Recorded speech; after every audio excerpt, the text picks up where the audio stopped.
I'd like to talk to you about a couple of Emerson knives that I've got here.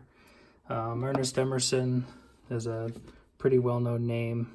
He's been making knives for a long time, really shot to fame when people found out that he was making knives for the Navy SEALs, specifically SEAL Team 6.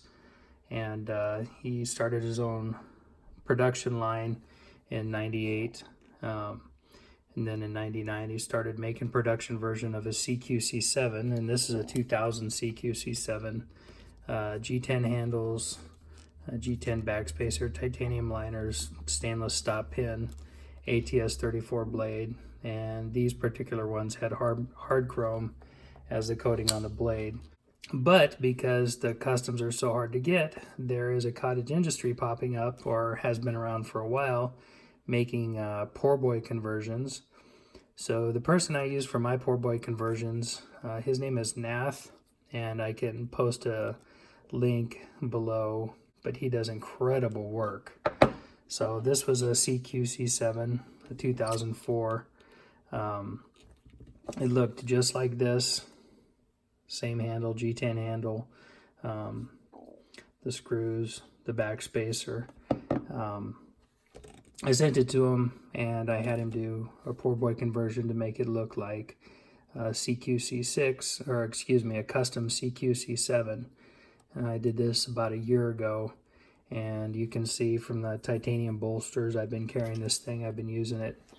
The coating on the blade is fairly tough, so it doesn't get beat up too bad, but you can see cut marks. But I've been carrying and using this thing, and I've been super happy with it.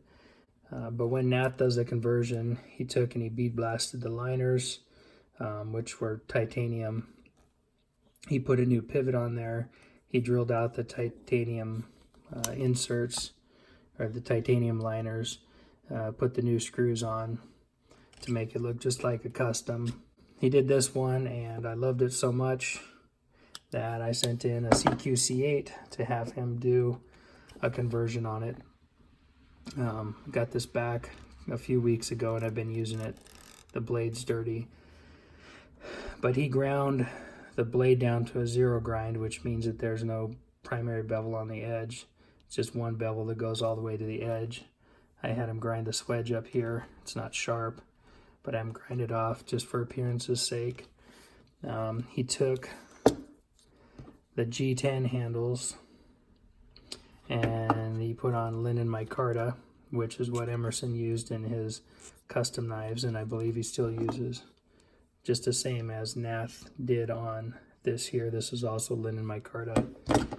Had him change the screws out, put a different pivot in. It's a little bit tougher pivot. And then Nath bead blasted the liners like he always does. Stainless steel screws in there. And this thing is awesome. This new pivot just gives a little more stop, a little more strength. Never had any problems with the original Emerson pivot on my knives, but these ones are just a little tougher, and they're not that much more expensive, so you might as well go ahead and do it. But if you can't own an Emerson custom, if you miss out on the lotteries, which I've done at knife shows, or you just don't feel like paying secondary market prices, $1,300, $1,400, $1,500, take a look at the Poor Boy conversions. And I think some of the best ones out there are done by Nath. Nath can 0 grind the blades if you want. I didn't have him do it on this one. He can bead blast everything off. He won't remark the blade, but he can bead blast it off if you'd like. He can do all kinds of upgrades, put thicker liners on here. He's on Facebook. That's how you'll find him, is through his Facebook page. And he's on a couple of the knife forums on there. He'll customize just about any knife. He does a lot of striders and hinderers. Give these a shot, see what you think, and let me know in the comments below.